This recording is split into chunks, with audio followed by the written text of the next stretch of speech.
Welcome inside the Red Mile Rundown, episode 76. I am your host, Johnny Tope, and alongside me, as always, to record the Red Mile Rundown is Robert Munich. How are you today, Robert?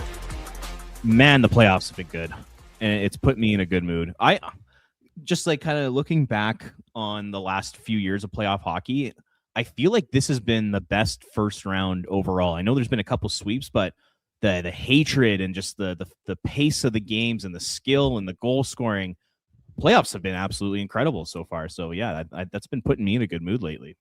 Even in the sweeps, you saw the Senators give Carolina all they could handle, right? Carolina clearly has the better skill set at the end of the day, but there was a lot of scrums. I found a lot of scrums in a lot of these games and a lot of these series, and it's made for some exciting hockey. Controversial goals, big hits, just people that should be suspended, maybe getting fined. Like, it's been tremendous. That Tampa Bay and Montreal series has me salivating. Like, so good. Anyone who thinks that Montreal is the way the Flames should rebuild is spot on, because that is an incredible hockey team to watch and how they approach things. Like, so fun to watch, man. It's been incredible. Absolutely incredible. The only downside, like you mentioned, is a couple of sweeps already, so we're not going to get as many games. But I think we're getting quality out of these games, like the Dallas and Minnesota series. Clearly, they love one another because they're just beating the crap out of each other. And it's just absolutely fun to watch. I'm with you there. Playoffs are awesome. Speaking of playoffs, let's talk non-playoff hockey then, Robert. I never thought that I'd be sitting around grading people or grading papers or being a school teacher in any way, shape, or form. But here we are again. I'm doing grading and report cards for, I think, the fourth consecutive season now, which is a while. And here we are again. It's time for report cards. We're going to do this so the listeners are up to date here. We're going to do this in a few parts. So we're not going to run through the whole roster today. We'll have some more next week and the week after, probably. We figured we'd highlight a few players that we've genuinely enjoyed watching this season, or maybe genuinely enjoyed hating this season, depending how you want to look at it, Robert. And so I'm excited to dive into these 7 players with you on the podcast. So why don't we start with Morgan Frost? This guy, interesting season for Morgan Frost, and how you split up his before and after the trade deadlines. I went and took a look, Robert, because I was genuinely interested in Morgan Frost and his split. So before the trade deadline, it was 61 games, and Morgan Frost had 29 points, which is 0.48 points per game. So, you know, you're not in love with it, but you can kind of live with it. He was okay. Post-deadline, 21 games, he had 14 points for a 0.67 points per game. So kind of a tale of two parts of the season. Where do you go with Morgan Frost, Robert, and the grade that you give him? Because this one's an interesting one for me.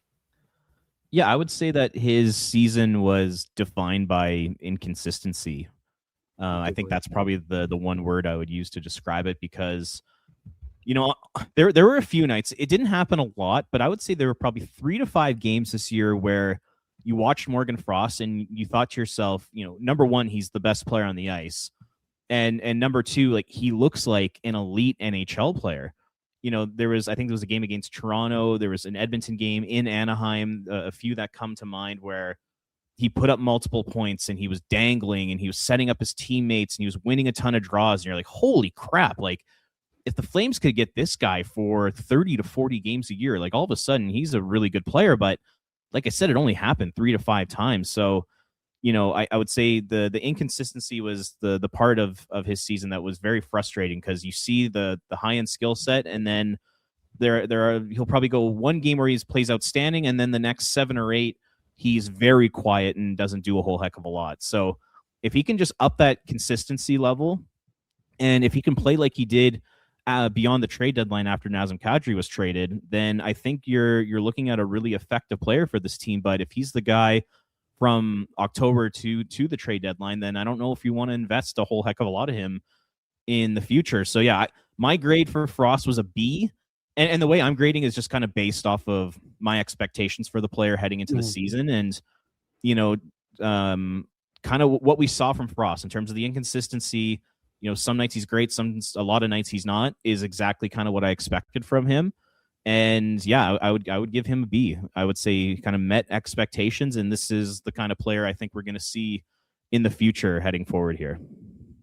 I'm going to cheat on this one, Robert. I'm going to give Morgan Frost two separate grades because we saw two separate Morgan Frost.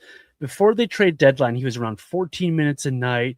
His shooting percentage was under 20, and he was having just an season. Like you mentioned, a lot of inconsistencies. So that part of Morgan Frost, I'm going to give a C grade to. But post deadline, we saw a guy who got almost 2.5 more minutes a night. His points per game went up. His averages went up. His shooting percentage went over 20. The guy was winning close to 60% of his faceoffs after the trade deadline.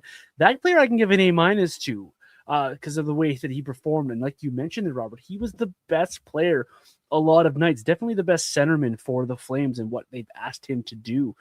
Riding shotgun with Matt Backlund may have helped that along. But for me, Robert, it really was a tale of two parts of the season for Morgan Frost. If you can get post deadline Morgan Frost going forward, absolutely, like you mentioned, that's someone you invest in. That's someone that you could go forward with. That's a middle six forward when you come out of the rebuild type of forward, a leader for this group.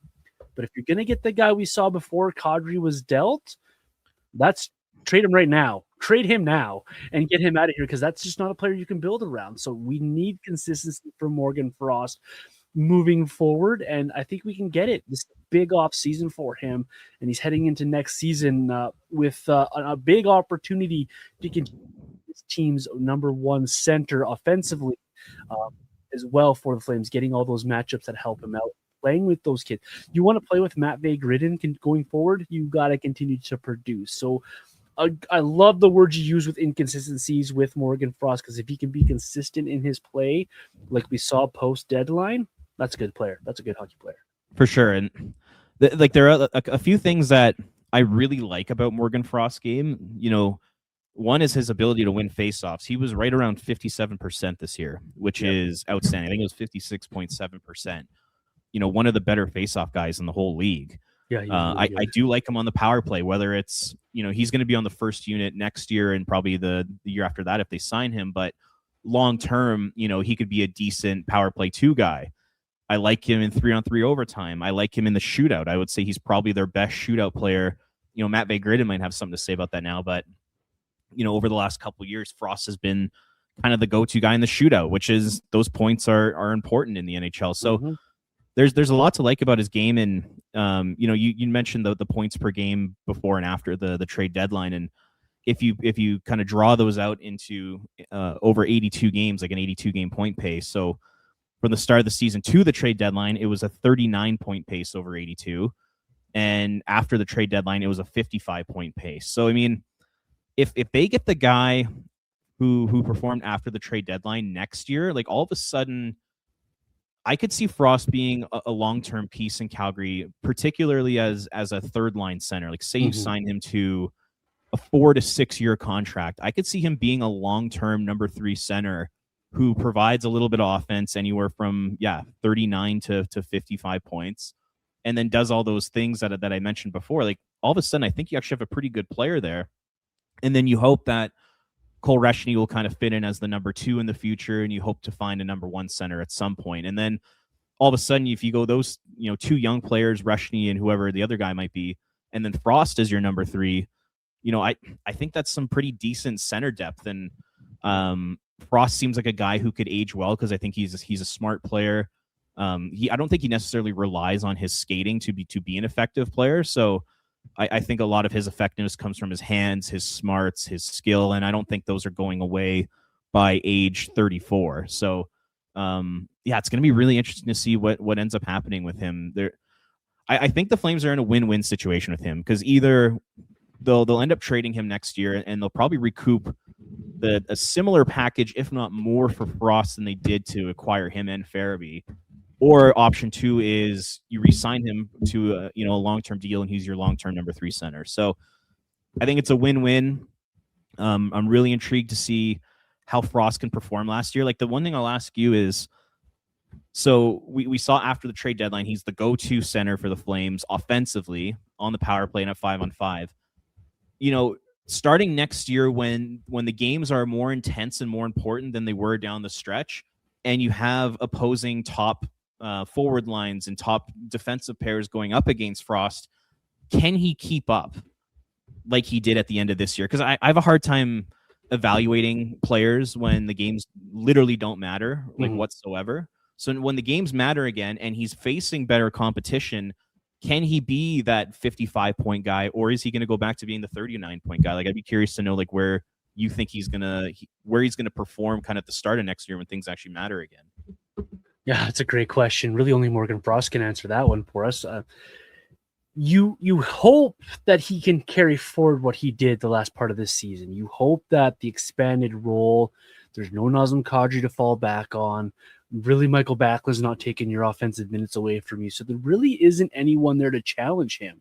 So this is an opportunity for him to show that he is that 50-point guy. If you can get 50 points out of Morgan Frost, I'd take that every year. That's a big win for the Flames. When it gets tough again, that's going to be on him to elevate his game to be a better player, because you mentioned his skating isn't the best, but he does have the smarts, the hands to get through, to fight through, to be a better player, to be a more consistent player. So that's really an interesting question to ask, because I can't answer it because I don't know. But if I were to be betting, he's somewhere in the middle between that 55-point guy and the 39-point guy. He's somewhere in the middle there. And if you're going to get 45 to 50 points from Morgan Frost, I think you take that all day long. So he's got to be prepared for camp, because this is going to be a big opportunity for him. And he's going into a contract year. What does he want to do with this contract? Does he want a long-term contract? He's got to play his way into those kind of conversations. So he's going to have the motivation there, and he's got to show up and show us that he's prepared to do it, prepared to do the job. And because he's going to be counted on for big minutes for the Flames. Because if he comes in next year and you're getting 35-point Morgan Frost, this Flames team is in a world of hurt, because after Morgan Frost, your two next centers are guys in their mid to later 30s in Mata and Backlund. You can't rely on that either. Strome. But Mata's on the list today. I was looking ahead. That's where we're going here. So, but yeah, the point remains. This is an opportunity for Morgan. He's got to seize it, and he has all the motivation in the world to be that player again. It's a big season for him coming up here for the Flames. Yeah, and like the other thing to keep in mind too is that this Flames team, they're transitioning their leadership core over the next couple years here. You know, Ryan Strome's going to be gone. You know, guys like Olli Mata, Blake Coleman, Zach Whitecloud, Mikael Backlund.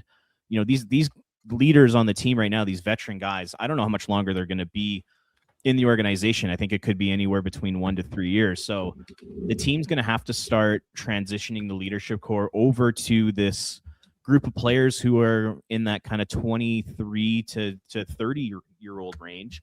And Morgan Frost could potentially be a big part of that. Like the impression I get just from watching the chase and listening to interviews and all that kind of stuff, I get the impression that guys like Frost and Farabee are very popular players in that locker room. And I do think that's important, because finding good people both on and off the ice, I think, is becoming increasingly difficult in the NHL.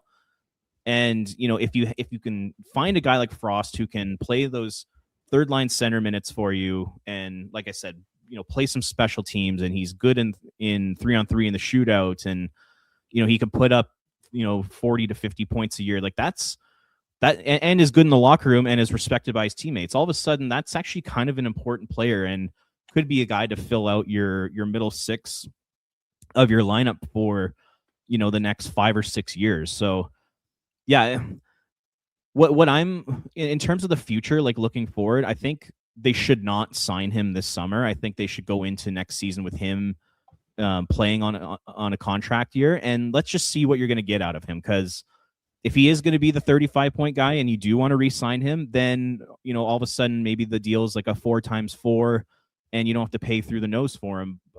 But if he does step up and he is that 50 to 60-point player, you know, then you know, the contract, you know, you can get appropriate value for him if that's kind of what I'm trying to get across here. So yeah, I wouldn't re-sign him, because like the range of outcomes is pretty wide with this player, and you don't want to sign him to a 6-year deal this summer and then all of a sudden he comes out next year and is a 35-point player. Like that's kind of what I was trying to get across there. So yeah, I think Frost will be one of the more interesting players to watch heading into next season for sure.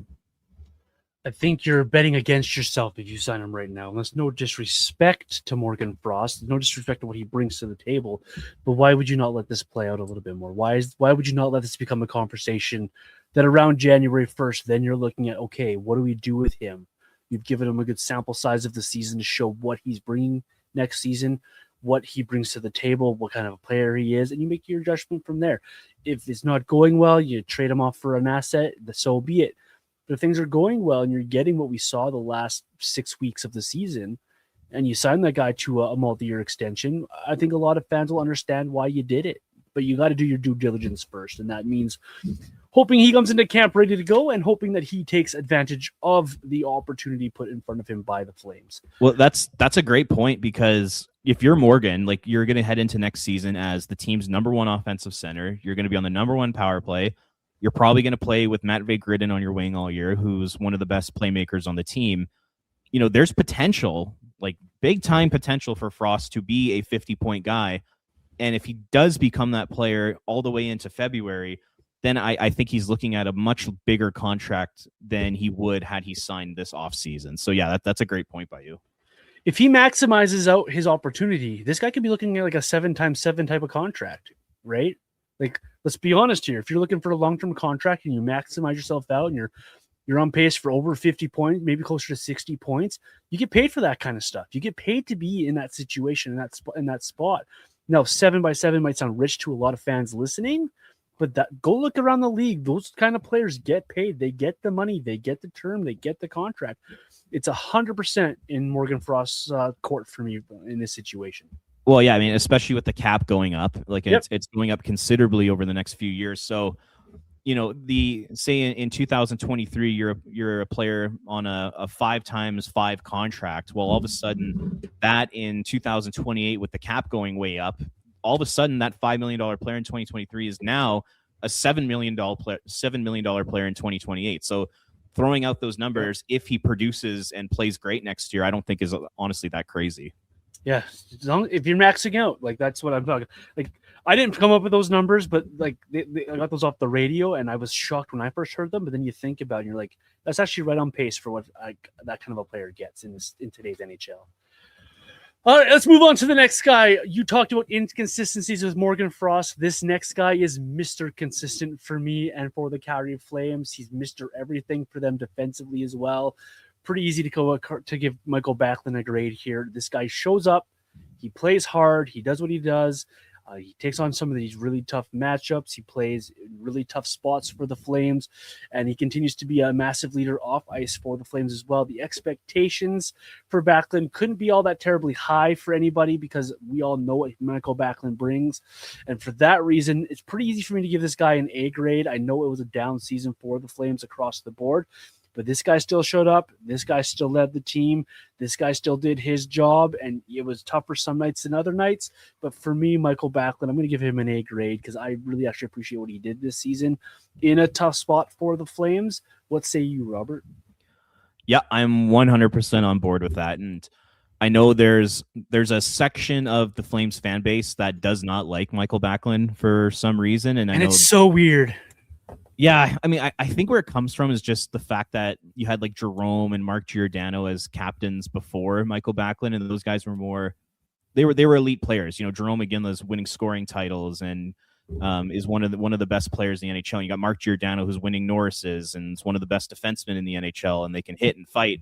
Backlund's just not that kind of player. Like he's for me, that's like getting mad at Henrik Zetterberg because he was the captain after Yzerman and Lidstrom. Exactly. Yeah. It's just so different guys. You got to have some perspective here when you're evaluating Mikael Backlund. And yeah, heading into the season, like, you know, he's 36 years old.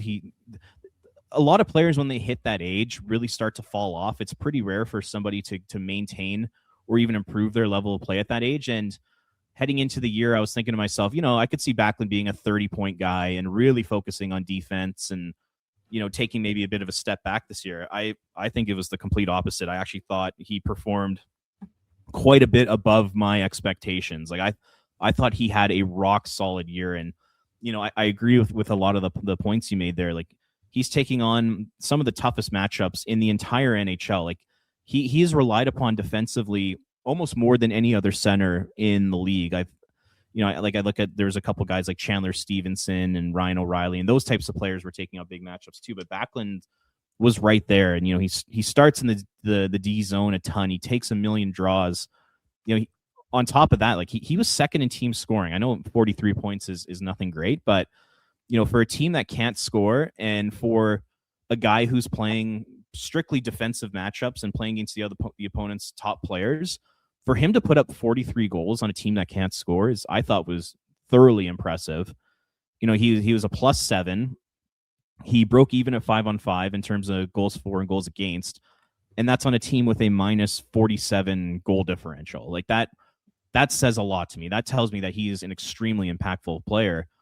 And then in terms of his defensive responsibilities, just some other stats that I was able to find here. So in terms of defensive zone faceoffs taken, he was second in the NHL at 493. The only player ahead of him was Chandler Stevenson. That's crazy. Defensive zone starts, he had 270, 6th in the NHL. Takeaways, he had 29. That's 11th in the NHL. Faceoffs won. He won 501 faceoffs, 12th in the NHL. And then on a website called Hockey Viz, they have this tool where it shows quality of competition. And among the top centers in the NHL, he spent the 5th most time against elite competition among centers in the NHL this year. So he did all that, was second in scoring, led the Calgary Flames in points at 5-on-5. And so he did all that at 36 and 37 years old, and was the captain of a bad team, and had really no support around him really at all. And he was able to have that season. I don't know how much more you can ask from Mikael Backlund at this age, at this stage of his career than what he gave you this season. I thought he was really good. And I know there's a lot of people that don't like him for some reason, and I would just say, you got to look at it differently. Like, you got to change your perspective a little bit on Backlund, because he is a very effective player, and I think he's one of the most underrated defensive players that has been in the NHL in the last 10 years. I thought he was excellent this year. You put out all those numbers, and then you take a step back and you think about it. He's doing that kind of stuff against Crosby's, McKinnon's, McDavid's, those players. It's not like he's doing it against, Shane Wright, or I don't know, whoever the third line center is in Dallas, those kind of player. Like, he's going out there against the elite of the elite at 36, 37 years old. He's doing it while usually mentoring a guy on one of his wings. Sam Honzik spent time this year. Connor Zary spent time this year, so on and so forth. He did it without Blake Coleman for a stretch because he was injured. And he's still just plodding away and doing what he does day in and day out. My expectations for coming into the season was be Mikael Backlund, albeit maybe he's doing it a little bit slower. He wasn't slower this year. He was still effective. And the 40-ish points is nothing to shake a stick at, but still almost half a point per game player. What more can you ask for him when he's getting all those tough matchups and spending literally 90% of the game in the defensive zone or on the PK? Like, incredible hockey player, incredible season for him. I don't get the hate that Mikael Backlund gets on social media, and if you don't like him, fine. That's your opinion. Go ahead, because I think he's been actually a very fine Flame. I think he's been good, and I think for where he was picked in the draft, he's turned out to be a very effective middle six centerman who's captaining a team and has an opportunity next year now to continue on this path and get really close, if not beat the most games played by a Flame soon. So, what more can you ask out of a career from a guy that you drafted there? What more can you ask from Mikael Backlund as a player? And on a rebuilding, struggling team, find a better leader, because I don't know if a raw guy gets this team any closer to the playoffs than what Mikael Backlund did by being a guy who leads by example. So for me, successful season for Mikael Backlund. 32 teams in the NHL would love to have a guy like Mikael Backlund on their team. Do you know who could use that Mikael Backlund type player right now? Look up north. Look up north in the team that struggles in their own zone consistently. Look at what the Leafs did this season and what they could not do. They couldn't defend either. You have these teams that would love a Mikael Backlund-esque player, and we have people scoffing at him in our organization. It's something else. Yeah, I think it's crazy, and I brought out this stat before, but I think it was prior to this season. He had gotten Selke votes in 8 of the last 10 years. Like how could anybody say that Crazy. this guy is not a good player or not an effective player? I think another issue here is that the Flames haven't done any winning with Mikael Backlund on the roster, but my counterpoint to that would be he's a middle six center. He's a defensive middle six center. Do you expect him to be the guy who's going to lead the charge in winning playoff rounds? Like those types of things are up to goaltending and your top players. Those are the drivers, the Mhm. Lindholms and Kachucks and Monahans and Gaudreaus and Giordanos of the world, and your goaltending. Those are the guys who need to push you to win in the playoffs. And Mikael Backlund is there as a high-end support piece. He's kind of just on the outside looking in of that group of elite players, but he still plays a really important role. And, he is not the reason why this team has not had success since joining the organization in 2007. I think that's on coaching, management, bad goaltending, and lack of star power, and that star power performing in the playoffs. It's not on Mikael Backlund. I can't stand when people say stuff like that. Like, this organization can't win with Backlund because they've never done it when he's here. And it's not his fault. Like, he's doing everything he can in his role to help the team move forward. There's so many other elements of this organization that have let him down over the years and are the reason why they haven't had success in the regular season and playoffs. It's not all on him. Like, that's one thing that always bothers me. Yes, it's Mikael Backlund's fault that Brian Elliott let in that ridiculous overtime shot. It's Mikael Backlund's fault. Mikael Backlund's fault that Jonas Hiller couldn't make a save. It's Mikael Backlund's fault that it took him, like, they went against Anaheim and got their butts handed. Like, let's give her a head a shake here. Like, you got to realize what Mikael Backlund is. He's not Patrice Bergeron. He's not Jonathan Toews.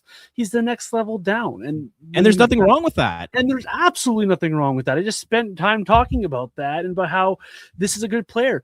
What has failed Mikael Backlund is the franchise building around him or building on top of him. They band-aided it with Elias Lindholm and Sean Monahan. All due respect to those guys. They didn't put number one centers around anybody in this organization since even with Jerome was around. The closest we've had to a number one center since Joe Noondike left, and all due respect to all these other players, the list is a Sean Monahan, who is a good 1B, and Nazem Kadri in his mid-30s. Like, it's abysmal. Like, those are not number one centers. So you're asking your top defensive center to also be a top six centerman, and at times your number one centerman on a flawed roster. And to blame him for losing means you've missed all the coaching, you've missed the defenseman the gaffes, you've missed the goaltending gaffes, you've missed the mismanagement of assets, not to mention any Brad Treliving trades like Hamonic. None of that stuff. You're skipping over a lot to try to blame Mikael Backlund for this organization not winning, and it really isn't fair. He's only a piece, and if you're in the dying seconds of a game in overtime where you need the goal to move on, Mikael Backlund's not the one on the ice. You need your offensive guys to step up and be that guy, and you need your goaltender to make some saves. And neither of those, in last I checked, were Mikael Backlund's job. Now he's part of the culture and he's part of the tone setters. So you do need him to put his job and do his job in those situations. And I think overall you could say that he has done his job. And so I don't blame Mikael Backlund at all. And I think it's foolish. I think it's foolish if you do. Yeah, I'm with you 100%. This next one is going to be extremely interesting because this is Robert's favorite player on the Flames. He loves when number 17 takes the puck and flies down the wing and button hooks and doesn't make a play. Robert, Yegor Sharangovich, the media seemed to like his game the longer the season went on. You and I really didn't. Where do we go with Yegor Sharangovich, and how do you grade this guy? Oh, do we really have to talk about him? You can make it short and sweet if you'd like. Can we just move on? Yeah, I'm giving Sharangovich a D. I thought he was terrible this year. The thing that really just upsets me watching him play is that there is just no fire, there is no drive, there is no passion, there is no intensity. I would argue that he is one of, if not the easiest player in the NHL to play against.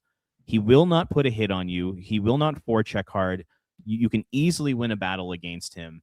I think he's very soft, and I thought he had a dismal year. Once again, another player that was super inconsistent.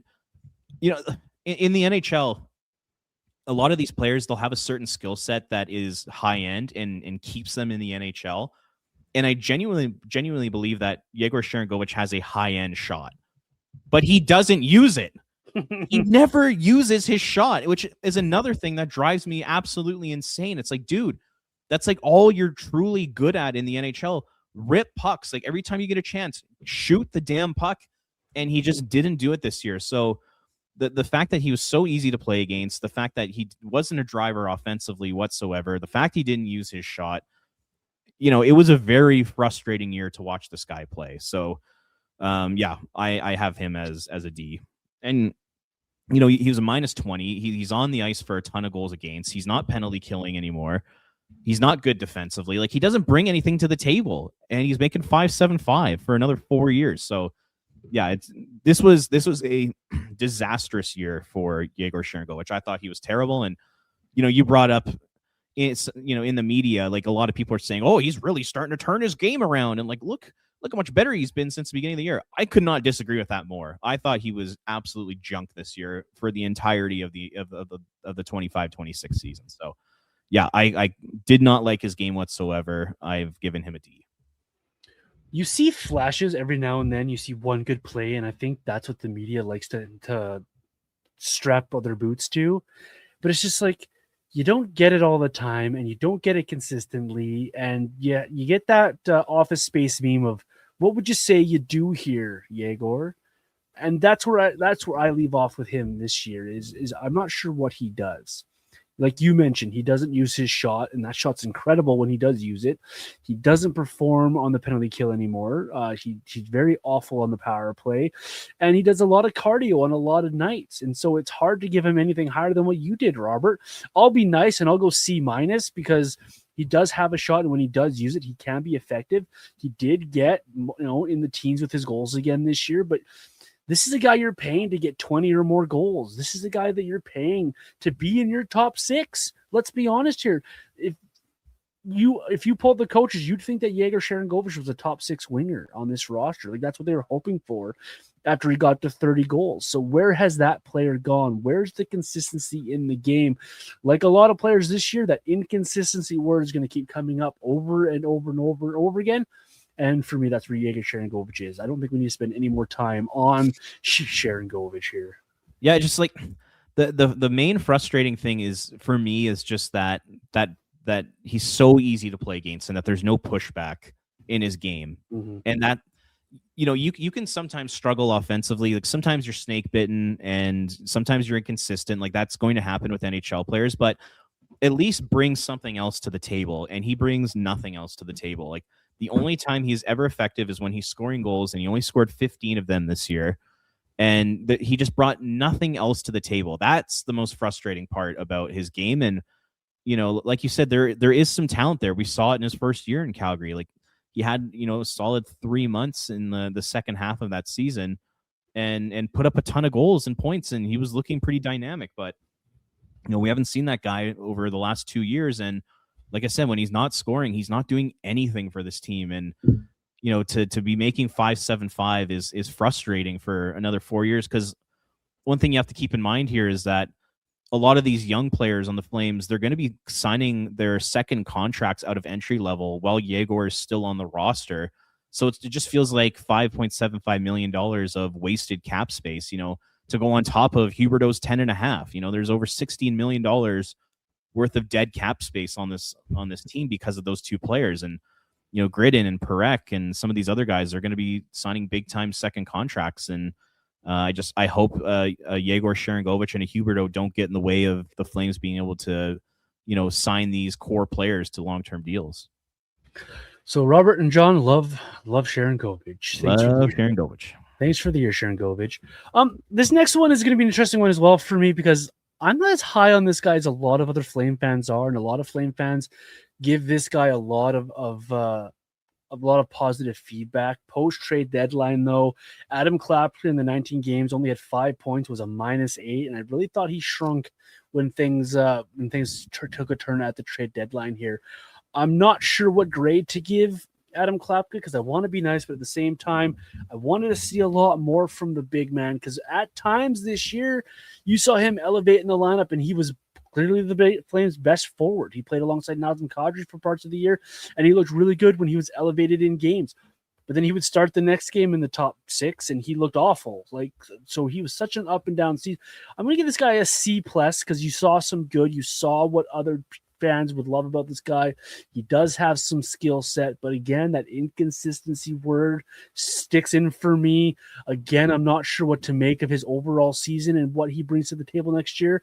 And I think he's one of these guys that needs to look in that rearview mirror because there's other guys coming for that job. Adam Klapka, what say you, Robert, on the season we saw from the big man? Yeah, I actually had the exact same grade as you. Interesting. A C+. And I thought he came into the season, or he finished the season kind of below my expectations because, I saw the way he finished last year, and I saw like the goal scoring and the hitting and the playmaking and the skill and the size, and there's this really tantalizing player here with a pretty impressive skill set. And I thought, you know what, if he can put it all together like this, there's no reason that Klapka can't play in the top 9, can't put up 12 goals and 30 points, something along the lines of that, and be a physical force on this team. And he was a physical force. I mean, he was 4th in the NHL in hits with 295. And I do think he was good on the forecheck, and I think he's a bit of an intimidating player from a physicality standpoint, not a fighting, but like an actual like hitting and forechecking standpoint. But the offense just wasn't there, and he was very inconsistent. So, he had 6 goals, 12 assists, 18 points this year. I think what he showed is that he kind of maxes out as a solid 4th line forward. And I don't think there's anything wrong with that. If Klapka can kind of give you what he gave you this year, playing in that 4th line role, and fans and the team have the expectation that he's not a top 9 forward, I think he can turn into a long-term NHL player by putting up around 20 points, hitting everything in sight, being a good forechecker, going to the net front and using his hands and his skills, every now and then. Like I think there's a chance for him to be an effective bottom of the lineup player. So yeah, I mean, maybe my expectations heading into the year were just a little too high because I saw what I saw at the end of last year. So that's why I kind of grade him at a C+. But I mean, I do think there's the potential for him to be, a pretty effective player. And starting next year, he'll be 26 years old. Like, he's not an old guy by any stretch. So I think he's still got a lot of good hockey in him. Yeah, you just want to see it more consistently, right? Like you see the skill there. You see how he can dangle the puck and he can hit and he can be a force. You think this guy could be a really good power forward, but he just isn't the player you want him to be consistently and on a big level. And I like what you mentioned there, Robert. I think this is a guy who could be a really effective 4th liner. We've seen Ryan Huska not be afraid to elevate guys in games, and when you're playing very well, be elevated in games. But 4th liner, a guy who has a role, a guy who can produce a little bit for you as well. Like, this should be a no-brainer guy. This should be a guy who comes in and can easily meet your expectations every season because of what he brings to the table. We just need to see it now. We just need to see it more consistently. And yes, it was a tough year for the entire organization, but individually, if you look at his game, I don't know if there's any player who fluctuated more from game to game in their effort level, in what they were able to produce, and you just want to see that more. So I'm here, Adam, and I'm ready to be won over as you being a bona fide, really good top end 4th line player in this league who can be elevated in game. I'm ready to be won over. I just need to see it from him more. Yeah, like you said, consistency is the issue. And, the other thing, I guess, just to keep in mind, if we want to give Klapka the benefit of the doubt, is that this was his first full year in the NHL. Yep, 100%.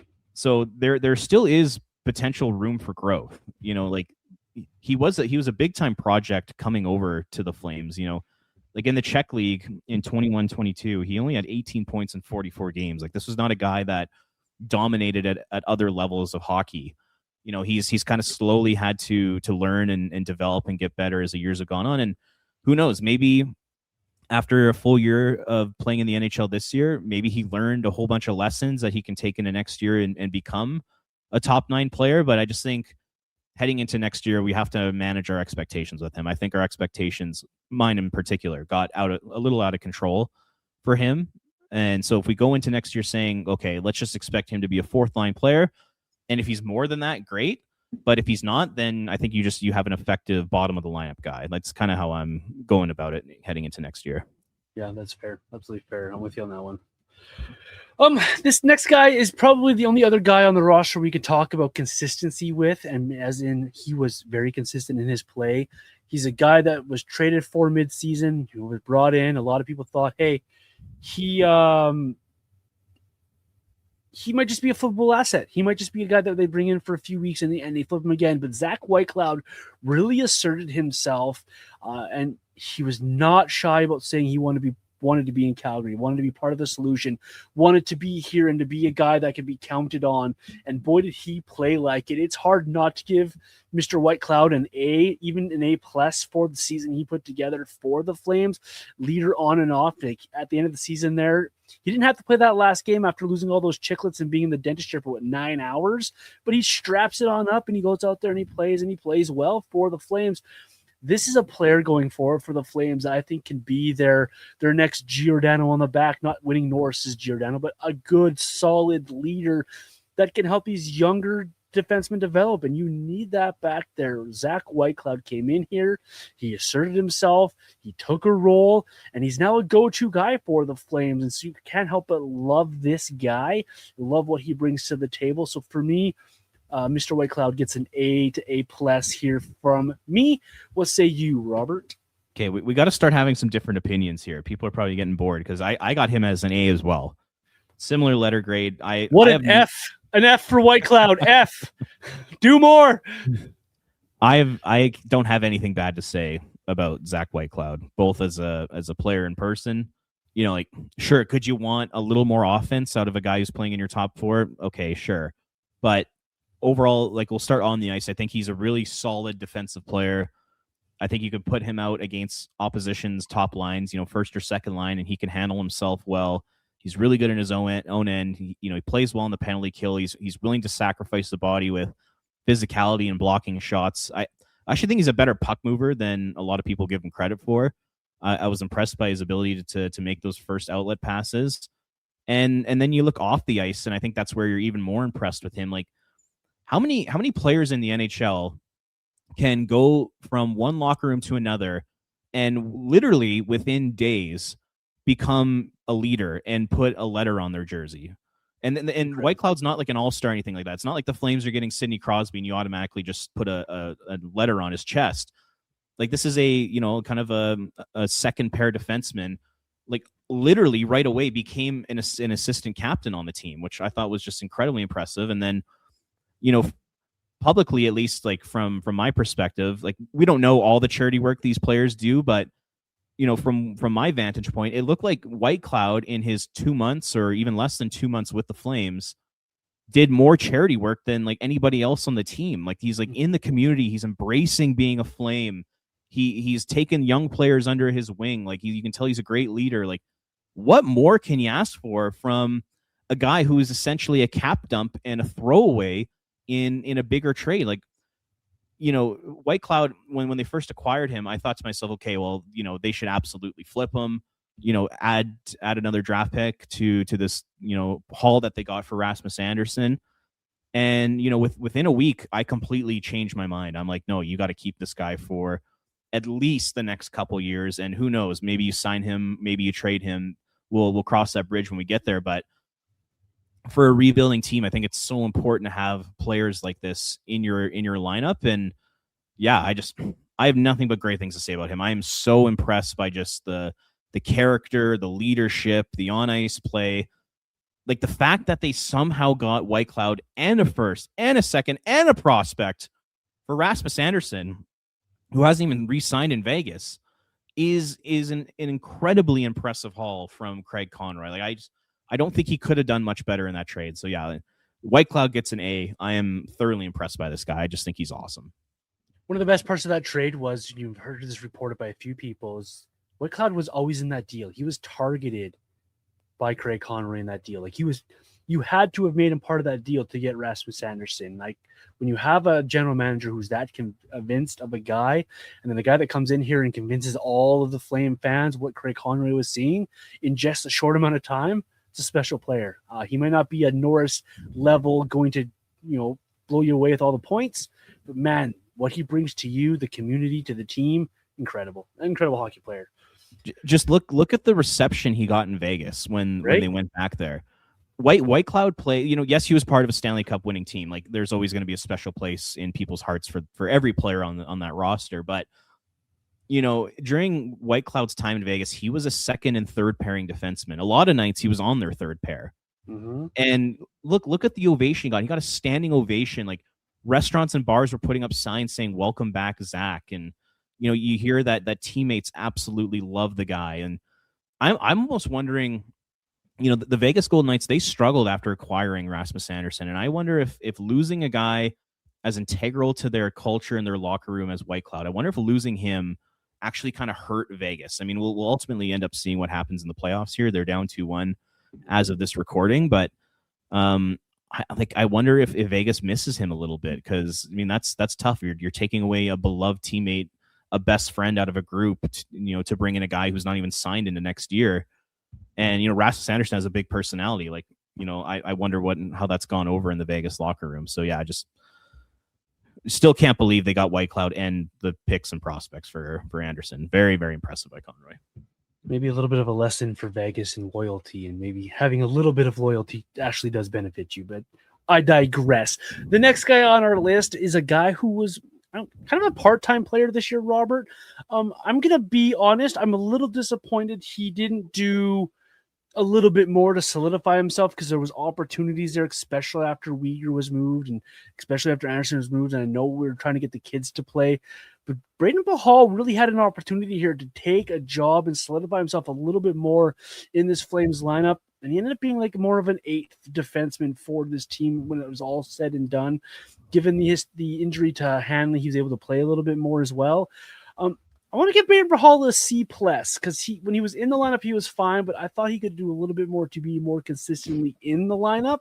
Maybe a little bit harsh by me, but for a waiver claim that the Flames brought in, he did a lot last year to earn that contract.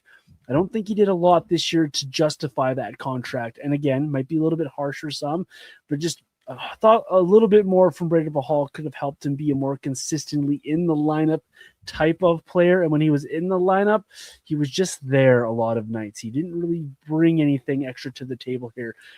I wonder how many people are yelling at their phones right now, or your tablets of you're being a little bit harsh here on Brayden Pachal, and I might be. What say you, Robert, on Brayden Pachal? We finally have a different letter grade. Finally have a different perspective on a player. I'll go a B for Brayden Pachal. Heading into the season, you had Andersson, Yegor, Parekh all on the right side, all ahead of Pachal. So I think it was really hard for him to establish himself in the lineup. And he's a number 6, 7, 8 defenseman in the NHL, and through his 39 games played this year, I actually thought he lived up to expectations. I thought he was pretty solid. Like, I think it's really difficult for guys to be a healthy scratch so often and then get called upon out of nowhere, almost like Michael Stone did back in the day. So I think it's hard for a guy like Pachal to establish like a high level of play when that's happening. So with that in mind, I actually thought he was pretty solid. I thought he was pretty consistent, and I really like the physical element he brought to the Flames back end, because that's not a physical group in terms of like laying the body. Pachal is kind of one of those guys where you have to keep your head up when you're on the ice, and the Flames don't really have any other players like that. Kevin Ball is kind of like that. Kuznetsov is big, but he doesn't necessarily use his physicality. Like Pachal is like a guy who will line you up and run you over, kind of Jacob Trouba style. So it was nice to kind of add that element to the back end. And the other thing too is that I like that he never complains about being a healthy scratch.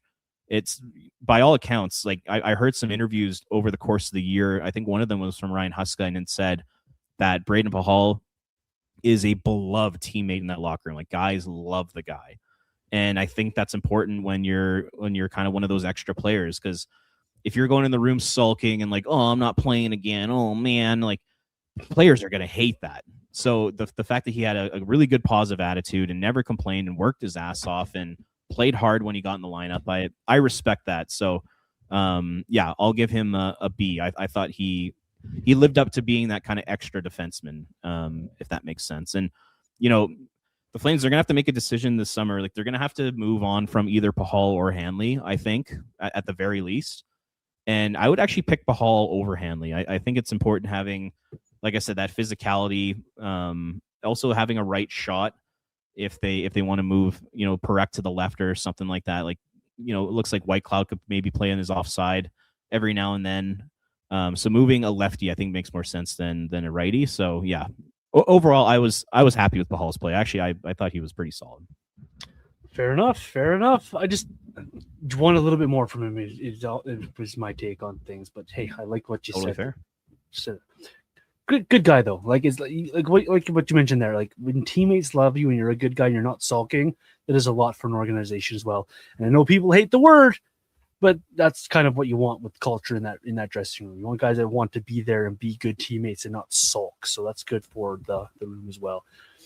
You wanted different letter grades, and I have no way of seeing us not giving this guy the same grade. This next guy, last guy on our list, he went from a guy who people doubted his job to they were shopping the waiver wire to replace him to being the guy who was stealing starts essentially at the end of the season. And now there's, according to some, a goaltending controversy in Calgary. Devin Cooley really asserted himself this year. He took the opportunity given to him. He ran with it. He gave his wicked interviews in the media. He was all around a good guy. How can you not give Devin Cooley the highest grade you can, given what he did for this organization, solidifying the backup role, maybe even starter 1B? The way he approached the game, the fun that he had around the rink, the teammate that he is, the fun he is in the media, what he is around town. He's just a humble guy who enjoys showing up, and he loves to compete. Devin Cooley really answered a lot of questions from Flame fans this year, in my opinion. This guy gets an A+ for me. You look at his stats across the goaltenders who qualified for the stats, and he's in the top 5, top 10 of a lot of categories. How can you not be impressed with number 1 of the Calgary Flames, Robert? Yeah, I mean, you can't give him any other grade other than an A+. Like, he was awesome. And well, you could, but you'd be wrong. Well, exactly. And like, we talked about how like our grades are kind of based off expectation. And you and I, like, we were both big Cooley fans. This even dates back to when they signed him. Yep. We both thought that he should have been backing up last season, let alone this season. So both of us have been very high on him, and he definitely proved us right. I mean, he was incredible. Like, he was the best on ice story for the Calgary Flames this year, and I don't even really think it's close. And you talk about some of the stats there. Well, so this is among 68 goalies to play 1,000 minutes this year. His high danger save percentage, 3rd in the NHL. Goals save above expected per 60. So this kind of, this kind of helps level the playing field for Cooley against guys who are played double the amount of games that he did. He was 7th in that stat among those 68 goalies. Save percentage, 9th. Goals save above expected just in general, 13th. Goals against average, 21st. Like, he's in the top 3rd in the NHL in all these stats, which is incredibly impressive. And then on top of that, the defensive environment in front of him was not strong by the Flames this year. Cooley, he faced the 4th most high danger shots against per 60 in the NHL. Like, the Flames are giving up a ton of high danger shots, and then he also had to make the 7th most saves per 60 in the NHL. So he faced a ton of rubber. He faced a ton of high danger opportunities, and with that high danger save percentage, 858, 3rd in the NHL. Says a lot about his season, in my opinion. So, and then on top of that, like you mentioned, that he's just got an amazing personality. He's got those great interviews. He's easily a fan favorite now. Like, if you were to poll, 1,000 Flames fans and say, like, who's your favorite player right now? I bet you there's like a lot of people that would say Devin Cooley because of how he plays on the ice. Like, he's actually a really fun goalie to watch. And then also the personality off it, which I actually think is really important in today's world. I mean, the NHL, it's entertainment. It's not, in my opinion, it's not the winning hockey games business. I think it's the entertainment business. and Cooley provides a ton of entertainment and positive energy and humor, like stuff that the NHL needs a lot more of in the future here. So yeah, grand slam home run of a signing, A+, no doubt about it. And they also signed him to a great contract, and now either you can keep him for the next couple of years, you could trade him at some point and probably get a really substantial return, or a couple of years from now we'll see what ends up happening with the goaltending. Like there's not a goaltending controversy right now for me, but Cooley continues to play like this, this year, next year, and the following year, all of a sudden there's maybe a little bit of a conversation to be had. So yeah, nothing but great things to say about him. I thought he was excellent. The way this guy battles every night too, in every game too, like how could you not think that he's an upgrade on a lot of other teams, including maybe a couple of playoff teams, hint up north, that could have used a goaltender that battles like he does, that he shows up how he does, that he just. There were a lot of nights when he got starts that people are like, oh, great, Devin Cooley's coming in. Like Barnburner calls him the Saboteur because he was winning games for this team. He's stealing points for the team. When you're trying to tank or trying to get a higher draft pick and a goaltender comes in, you're stealing games, it's kind of like, well, you're kind of counterintuitive. At the same time, you admire that about him. He shows up. He never cheated you on effort. And the few games that he had a bad night on, he came back with the same positive attitude and just went back to work. And you love that about that guy. So Devin Cooley, good guy, great goaltender, and really surpassed everyone's expectations, considering that pretty much everyone in the hockey world was looking for a new backup goaltender for the Flames when this season began. So that's quite the turnaround for Devin Cooley and the Flames. Yeah, and I'd mentioned that he could become a very valuable trade chip for this team. And yep, you look around the league, there are a bunch of teams that need help with their goaltending. Like I look at Florida. Sergei Bobrovsky's a pending UFA. They're going to need to shore up that situation. And then you got the Kings who, between Forsberg and Kemper, I don't know if you're thrilled with that goaltending. Toronto is a bit of a mess in net. Like you said, the Oilers, the Golden Knights, both those teams desperately need help. Seattle, you can maybe even look at a place like Carolina, New Jersey. Jacob Markstrom has not been very good there. Like there's a lot of teams that could use an upgrade in net, and Cooley could potentially be a guy that could be on teams' radars over the next year or two. Incredible season from him. We'll have more player grades next week on the podcast, but to wrap up this one, Robert, kind of a cool conversation that I heard. Excuse me, on a couple other shows over the last week here about the Flames draft and their draft position. The Flames come into the 2026 draft with 11 picks. They're already sitting at 49 contracts, and you look at their depth chart on their prospects page, you have over 20 guys coming that could potentially need contracts. A numbers game is starting to happen here, Robert, where the Flames cupboards are now getting, this is weird to say, are now getting too full. Can you possibly go into the 26 draft and use all 11 picks to pick players? Or would this be the time to benefit the Flames where they go out and they target, say, an NHL ready centerman or defenseman or wherever you might think of? Is this the time to start pulling the trigger on bringing in younger players using your assets? Because you've collected a heck of a lot starting with the 11 this draft. Yeah, it's a really good question. And I think the way I view it personally is that the Flames, they're in a position now where they built up, a pretty solid prospect base. I mean, Scott Wheeler had them ranked third in the NHL. So I think they're at a point now where it's quality over quantity. So I take a look, they got 8 picks in the first 3 rounds of this draft. I think, I don't know if I'd say it'd be disappointing, but I would like to see the Flames use some of those picks to move up in this year's draft, or even collect another pick in the first round of next year's draft where there's a ton of centers available. Mm-hmm. The one thing I don't want to see is them using these draft picks to acquire NHL players. I don't think they're at the stage of their rebuild where they should be doing that right now. I think they should be using these picks, and if they are gonna use them as assets, I want them to move up in the draft. And like an example could be, they use their first round pick, their own, in the top 6, and they get a Malhotra or a Carls or somebody like that, which would be a home run. and then you use Vegas's pick on a guy like Liam Ruck, and then maybe you could package 2 of your second round picks to move up late in the first round to secure Marcus and take a swing on the Ruck brothers, something like that, or even using 2 or 3 of your seconds to, along with Vegas's pick, to maybe move into the top 10 again and get 2 top 10 picks in the draft. Like, that's the kind of thing I'd love to see Craig Conroy try to do, and I'd love to see him get creative and do something like that. But like I said, I'm personally not in the camp where I want them acquiring reclamation projects or young players with these draft picks. I think that's the type of move you make 2 or 3 years from now, not right now at the very beginning stages of your rebuild. So that's kind of how I view it. Like where are you at on that, on acquiring NHL players with some of these picks? Do you like that idea? It depends for who. Like, really, and I don't want to sound like I'm copping out here, but if you're going to target a 21 or a 22-year-old center, let's just throw a hypothetical out there. Kent Johnson or a Shane Wright, those style of players.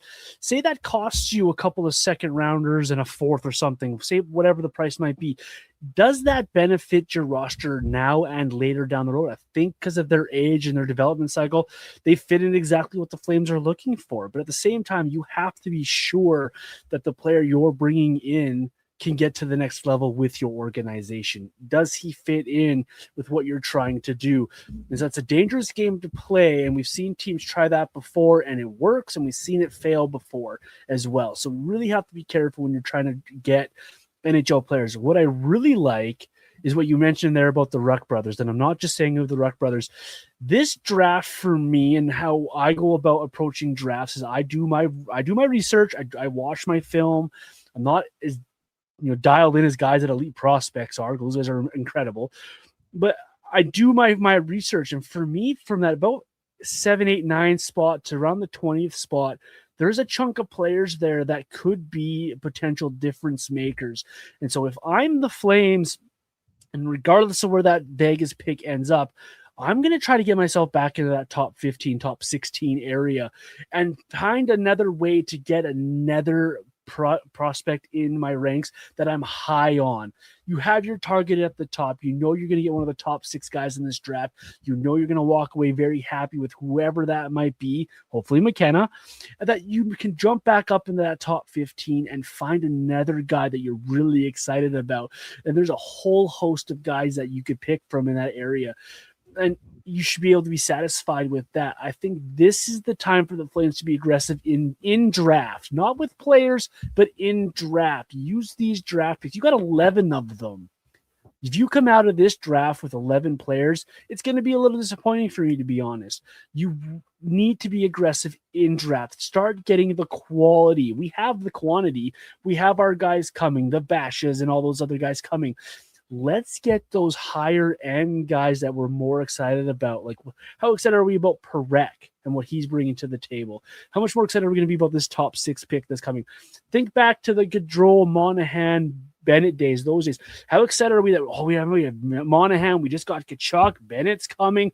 That excitement that was building around the fan base, that's where we need to be now, I think, for the Flames. We have enough prospects and projects coming. Let's start focusing on getting the quality. So that's where I am at with this draft pick. So I'm not as high on getting NHL like you, getting NHL players. It's got to be a very specific situation that I would do that in. I'm more about let's get 2 top 15 picks, 2 top 16 picks, and really focus on getting the quality in this prospect pool. Yeah, 100%. And Another thing, I mean, this is just more of a draft conversation than like an asset management conversation, but I do hope the Flames take a few defensemen in this year's draft. I think the defense cupboards are a little bare, particularly on the left side. I don't know if Etienne Morin's going to be an NHL player. I get the impression that he's not going to be that guy, but like, you have Parekh on the right, and I think he long term is probably best suited to play second pair minutes at 5-on-5 and run your first power play unit. I still think you'd want like a more well-rounded player ahead of him. On the left side, like, you have some nice pieces in terms of, Kevin Ball and Yan Kuznetsov, but I think you want like an elite player. I think you're missing that elite number 1 defenseman in this organization. I don't know if Parekh is quite that guy, which is totally fine. He's going to have a role and it's going to be important. but I think they need to add a little more depth to the organization on the back end. Because like I'm not totally sold on Etienne Morin. I'm not totally sold on a guy like Maceo Phillips. We'll see what Henry Muse is. Brstevich, is he better suited to be playing on a third pair and run a second power play unit, or can he play top 4 minutes? Like I think there's more questions than answers right now on the Flames back end, and it's a good starting point. I think they have some good players there, but I do think they're missing like the elite high end guy where like a potentially like a Carson Carls can come in and be that type of player for you. So yeah, I really hope that they do kind of focus on defense, drafting 2 or 3 of them in this year's draft. And there's a lot of defensemen in this draft as well. This is a winger/defenseman draft. There's a ton of guys playing in Europe. If the Smiths falls down to 10 or 11, do you jump on that train and try to trade up and get that type of a guy? Like there's guys around that you can draft to satisfy what Robert's talking about there. And you're hedging your bets. Like, what if Etienne Morin pans out and this guy pans out? Well, now you've got a good problem on your hands. Who do you move forward with? What can you use the other asset to get to help your roster? And so that's where I'm at with the Flames here, is make it difficult on yourself to the point where you've got enough players that are internal competition and that someone's going to be an odd man out that's a good player that you can use somewhere else to help solidify your roster. That works over and over. We've seen it across the league happen. The Anaheim Ducks pulled off a couple of those trades. Jamie Drysdale out, and in comes Cutter Gauthier, like a position of access for position of need, and it's worked for them. They're in the playoffs. They're beating the Oilers. It's nice to watch. Like that's where I'm at with the Flames here. Be aggressive with your draft picks. Be aggressive in your draft. Target your guys, and like Robert's mentioning there, fill out the quality of this roster and bring in guys that can challenge other players already in house. Like the left side of the Flames defense is definitely a weakness. You bring in another left side defenseman, all of a sudden there's a fire lit under Tim Morin. Can he accelerate his progression? Oh, Kuznetsov continues to play well because he knows there's another guy coming. I need to keep my place in the lineup. And it just a domino effect for me. Internal competition. You don't get that as much with the quantity. You get that with the quality of players. And so that's where I'm at with the Flames draft. 11 picks, Robert. That's insane to have. That is insane. The other thing like I'll throw out there is that one of the reasons why I don't want them to use picks on NHL players right now is because a lot of times when you're acquiring these younger players, they're guys that have failed in their own organizations and they have a flaw. And I would rather see them use those picks in the draft. Like one team that really focused on acquiring younger NHL players using draft picks was the Vancouver Canucks over the last, I'll call it 10 years. And it's completely blown up in their face. Like, I'll just list off. I made a post for Canucks Army. Like I'll list some of the players that they've acquired for draft picks over the years. They got Lucas Reichel, Vitaly Kravtsov, Jack Studnicka, Ethan Bear, Travis Dermott, Matthew Highmore, Philip Larson, Lyndon Vey, Marcus Granlund, Andre Padan, Emerson Edom, Adam Clendenning, Sven Barchi. Like those are the types of players I think you acquire from teams that are looking to get rid of younger players. I think those are the types of guys that you bring in more often than not. Like, I think it's pretty rare to acquire a young player who comes in and just immediately turns the page. Like I would say, for every 10 players that you acquire, every 10 young players you acquire with the draft pick, like the guys I listed off, maybe 1 or 2 of them really hit. And I think it's almost a bit of a waste of draft capital. And if you want to make those moves in the future, like you're gonna continue to load up on draft picks here. Like, Ryan Strome's a UFA next year. Blake Coleman's a UFA. Morgan Frost is a UFA. We'll see what they end up doing with him. Adam Klapka's an RFA at the end of next season. And then you have guys like Joel Hanley, Brayden Pachal, and then beyond that, it's Oli Mata, Zach Whitecloud, Devin Cooley. Like there's a lot of players that this team is going to be able to cash in on and add draft picks to their arsenal. And in a couple years, when they're 2 years closer to getting out of the rebuild, that's when I think you start to acquire the 21, 22, 23-year-olds. Not now, because if you acquire them now, like, you look at like Frost and Farabee, they said, oh, we want to acquire guys in that age range of like 23 to 25. Well, by the time the Flames are out of their rebuild and hopefully are in like playoff contention mode, guys like Frost and Farabee are going to be in their early 30s. So like, sure, you acquired them when they were 25 or 26, but by the time you're actually good, all of a sudden they're kind of older players. So like, I would rather see them acquire like the 22, 23, 24-year-old in a couple years. And then that way, when you're about to become a contender again, they're in their early 20s and in their prime, not getting out of their prime and becoming UFAs. So that's kind of like another way to think about it. And please stay away from the offer sheet conversation. Oh, what is going on with that? Why do people keep bringing that up? Like, you think about the offer sheets that you're going to have to offer around this league, and I'll use Sharangovich in Florida as an example. If you sign that guy to a contract that's worth anything, you're getting rid of your first-round pick this year or next year. Why would you do that? Pick your high-end players in the draft, develop your own guys, and then, like Robert mentioned there, when you are coming out of your window, then go shopping, then go look around, then go offer sheeting, then go making your trades. But right now, if you're the Flames, focus on the draft and being aggressive at the draft. For heavens to Betsy, there is no one out there right now that I would sign to an offer sheet. I'm sorry, there just isn't. The only way I could see a team using an offer sheet is if they see a low end player who's getting no ice time and doesn't have any perceived value on the market, and you want to sign that player to an offer sheet 2 years at $2.5 million and you only give up a third round pick, then sure. Like if your scout loves somebody and you're willing to give up that third round pick for him, then sure. But anything using a first or second round pick, I think is absolutely ludicrous, especially the first round pick. Like what if you put in an offer sheet on a guy like Connor Bedard?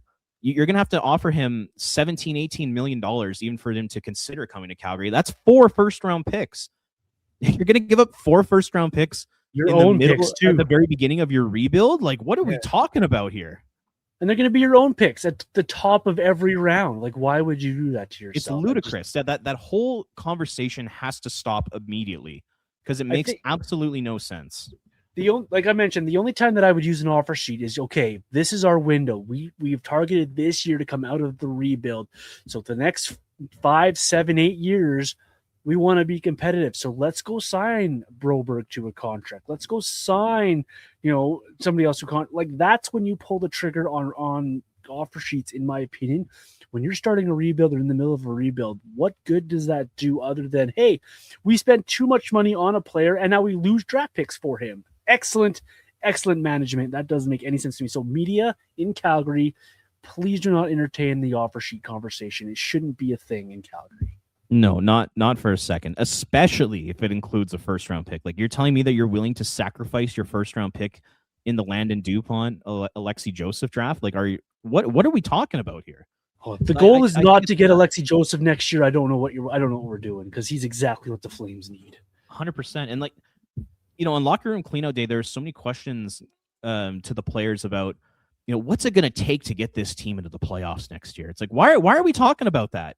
The playoffs is not the goal next year. No fan who like follows this team religiously and is a diehard is like, this team has to make the playoffs next year. Like, everybody wants another high pick next year. So this whole conversation about playoffs and improving the roster and using picks to acquire players to help the team next year, I don't think it makes any sense. I think it makes 0 sense whatsoever. Those are the types of moves, like I said, you make 2 or 3 years from now when you're starting to get out of your rebuild. You're just in the beginning stages of it. Like, you're in asset accumulation mode. Acquire as many draft picks as possible. Like what are we doing here talking about, using offer sheets and using draft picks to acquire like players to help you win now? I just think it's nuts. That drives me crazy. I might be the leader of Team Tank next year, Robert. I'm just going to warn you right now, because you look at Landon Dupont and Alexei Joseph coming out of that draft. It's like looking, and I know this is an extreme example, it's like looking at McKinnon and Makar at the top of the next year's draft. I am going to be leading the tank next year because those 2 players are difference makers, and I would love to get my hands on either one of them. And they're still missing the difference makers. That's the thing. And you're not going to find those guys using an offer sheet. You're not going to find those guys in trades at that age. Like, you need to find them in the draft. Fans want their own Crosby, their own McKinnon, their own Celebrini. Alexei Joseph is the next best thing to all of those things. Like, I know it's early, and I know I'm fawning over a 16-year-old kid right now, but this is what he projects to be, and this is the hope that we saw with McKenna, with Celebrini, with all these other guys that have come out here. You want your number one center, you got to draft those guys.